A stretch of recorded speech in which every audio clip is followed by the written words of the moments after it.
ನೀವು ತೆಗೆದುಕೊಂಡ ಹೋದ ಅವಲಕ್ಕಿಯನ್ನು ಅವರಿಗೆ ನೀಡಿದ್ದೀರಾ? ಹೂ ಕೊಟ್ಟೆ.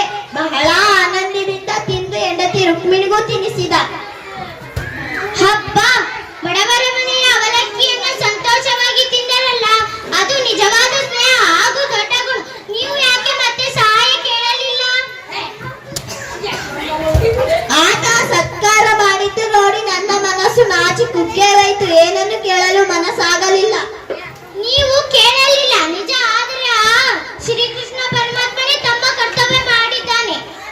ಮಕ್ಕಳೆಲ್ಲ ಎಲ್ಲಿದ್ದಾರೆ?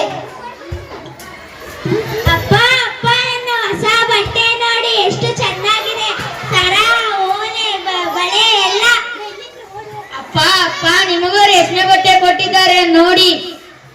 ನನಗೆ ಬೇಡ, ನೀವೆಲ್ಲ ಧರಿಸಿಕೊಳ್ಳಿ. ಆ ಕೃಷ್ಣದೇವನ ಸ್ನೇಹವೇ ರೇಷ್ಮೆ ಬಟ್ಟೆ. ಅವನಂತ ಗೆಳೆಯನನ್ನು ಪಡೆ